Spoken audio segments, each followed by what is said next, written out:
Ninth standard में हमारे English teacher हमारी क्लास में आए थे and me being the class monitor sir ने मुझसे पूछा okay just stand up and tell me the full form of UPSC. Okay grandparents ने सपना देखा था कि मैं एक ऑफिसर बनूं कि अगर तुम आज सेक्रीफाइस कर रहे हो, अगर तुमने 4 साल मेहनत की तो आगे के 40 साल संवर जाए। रोशन हुआ सा जाता है एक रास्ता, वो देखो एक महिला आ रही है और ये सही लाइनें फिट होती हैं अंशिका सांगवान पे। अंशिका सांगवान जो कि मैं ये कहूँ कि इस क्षेत्र का चंदेनी गांव का ही नहीं, मतलब पूरे हरियाणा में ही नहीं पूरे देश में जो है इन्होंने इस गांव का नाम जो है चंदेनी गांव का जो नाम है वो रोशन किया है। आज अंशिका सांगवान कैप्टन जिले सिंह स्कूल कैंपस में पहुंची और उन्होंने जो है नौनियालों को, मैं कहूँ कि जूनियर स्टूडेंट्स को उन्होंने अपना मार्गदर्शन दिया और जरूर उनसे बहुत कुछ जो है प्रेरणा आपसे आज आपके लेक्चर से उनको जरूर मिलेगी। और आने वाले समय में वो आपकी जो कही हुई लाइनें जो आपने जो अब डॉक्टर एपीजे अब्दुल कलाम के बारे में बोली, वो जरूर कहीं ना कहीं उनको मोटिवेट करेंगी और वो याद रखेंगे हमेशा।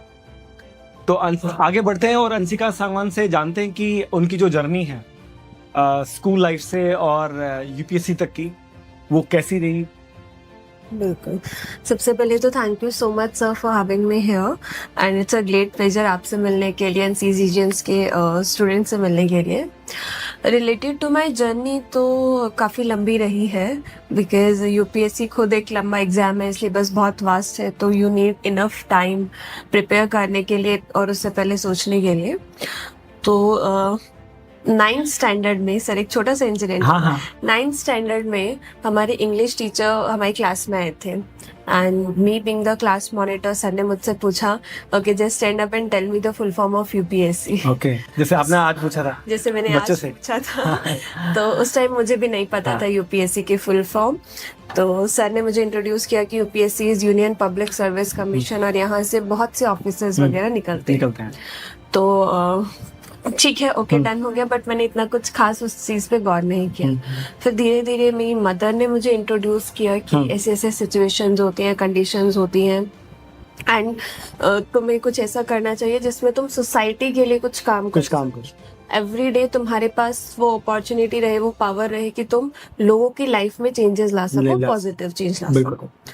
तो वहाँ से फिर मेरा थोड़ा इंटरेस्ट जागा इस साइड। फिर मेरे को यूपीएससी का जो बात थी वो रिकॉल हुई। मैंने कहा यूपीएससी कमीशन जो ऐसे एग्जाम कंडक्ट करवाता है।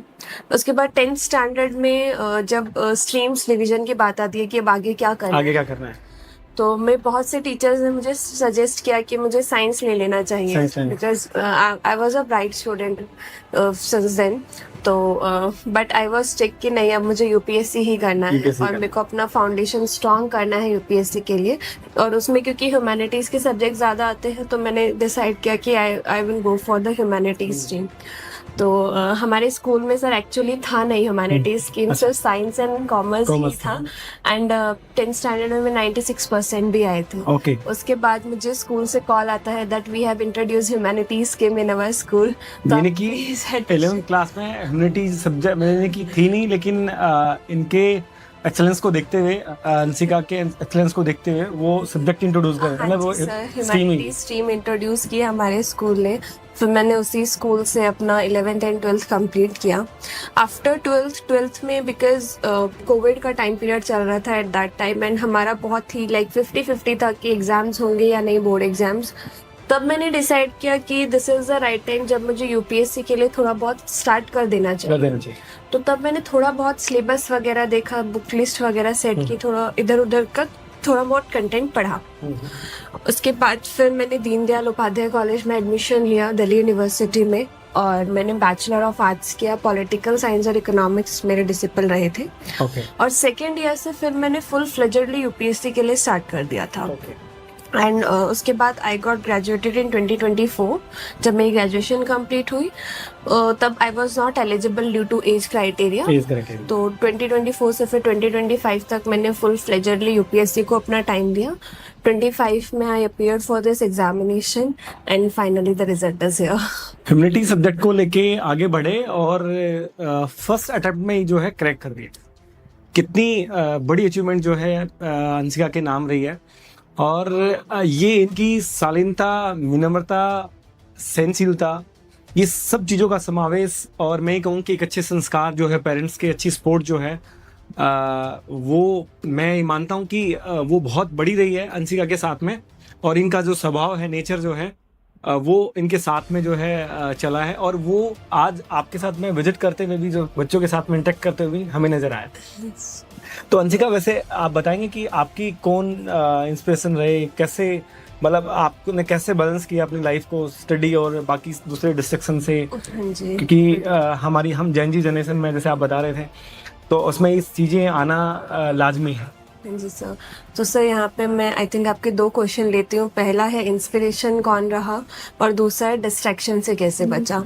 तो सबसे पहले इंस्पिरेशन की बात करें तो sir, with respect to UPSC specifically मैं बोलूँगी, मेरे ग्रैंड पेरेंट्स ने सपना देखा था कि मैं एक ऑफिसर बनूँ, although unfortunately they are not with me right now.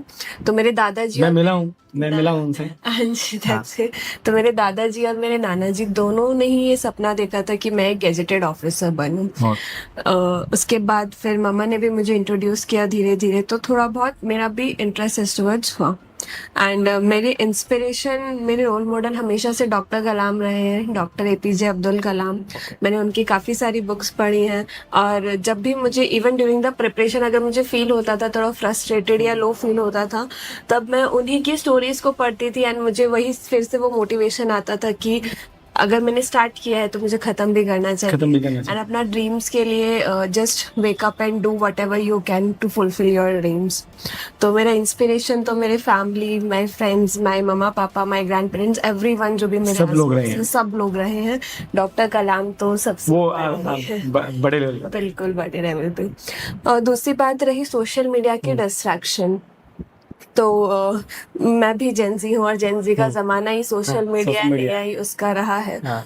तो मेरी मम्मा मेरे को हमेशा ये बोलती थी कि तुम आज जो काम कर रहे हो, जस्ट सी कि उसका इम्पैक्ट कितना पड़ेगा।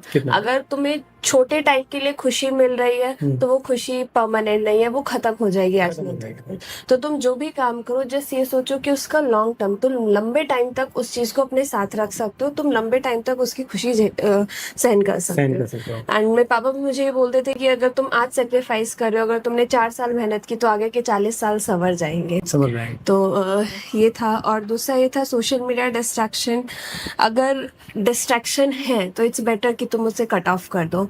तो जब मैंने प्रिपरेशन किया, ड्यूरिंग माई एंटायर प्रिपरेशन, मेरा इंस्टाग्राम पे कोई अकाउंट नहीं था। इंस्टाग्राम, स्नैपचैट में किसी सोशल, ये बहुत इंपॉर्टेंट है आपके लिए भी जानना कि जब इन्होंने ग्रेजुएशन कंप्लीट किया तो इंस्टाग्राम पे भी कोई अकाउंट नहीं था।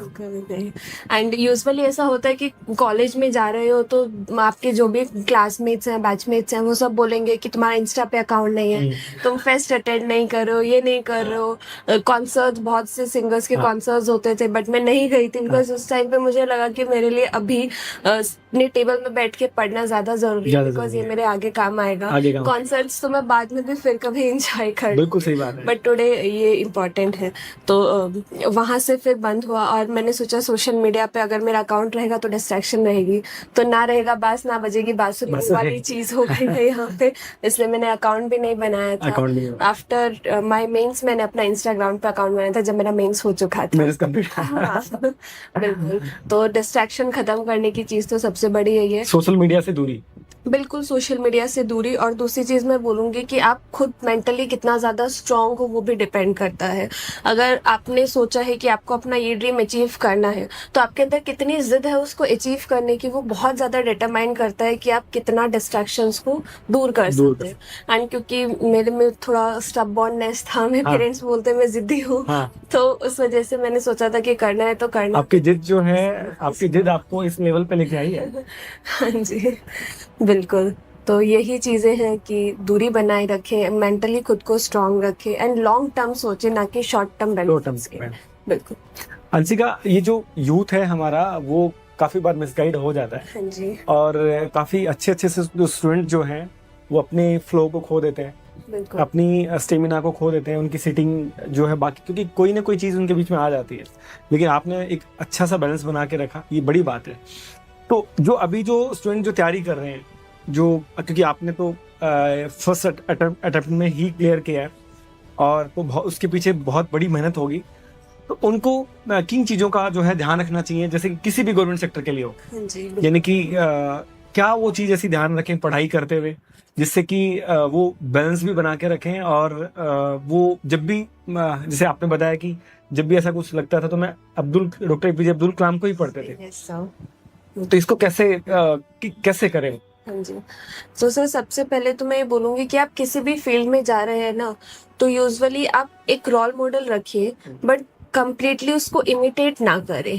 बिकॉज अगर मैं यूपीएससी का एग्जांपल दूं तो बहुत से बच्चे टॉपर्स को देखते हैं कि टॉपर्स ने इस कोचिंग इंस्टीट्यूट से कोचिंग ली तो हम भी यहीं से लेंगे तो हमारा भी क्लियर हो जाएगा। आई थिंक ये सबसे बड़ा मिथ है, ये चीज़ नहीं होनी चाहिए। बिकॉज टॉपर्स की स्ट्रेंथ वीकनेस कुछ और है, आपकी कुछ और है, उनका कुछ और बैकग्राउंड है, आपका कुछ और बैकग्राउंड है, तो आप कंप्लीटली इमिटेट नहीं कर सकते हो। आप जो भी कर रहे हो वो अपने अकॉर्डिंग कीजिए। आप टॉपर्स से रेफरेंस ले सकते हो कि उन्होंने यहाँ से किया था, उसके बाद आप खुद देखिए कि उस कोचिंग में टीचर्स कैसे हैं, स्टडी मटेरियल कैसा है। अगर आपको भी वो उतना ही समझ आ रहा है, उतना ही अच्छा लग रहा है, then go for it. Otherwise आप अपने अकॉर्डिंग उस चीज को डिसाइड कीजिए। तो सबसे पहला तो यही था। दूसरा मैं बोलूंगी कि किसी भी चीज में स्ट्रैटेजी बहुत इंपॉर्टेंट रोल प्ले करती है।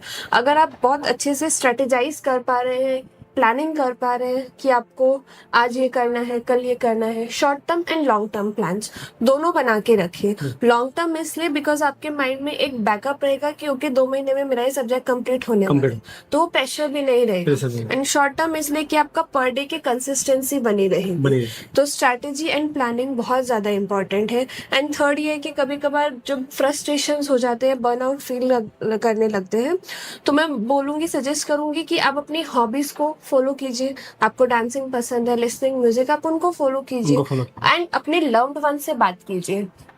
टू योर पेरेंट्स, मैं भी जब मुझे ऐसा बर्नआउट फील होता था, मैं भी पेरेंट्स से, माय ब्रदर, माय फ्रेंड्स, इन सब से बात करती थी, तो मुझे भी अच्छा लगता था, वो भी मोटिवेट करते थे। बिल्कुल।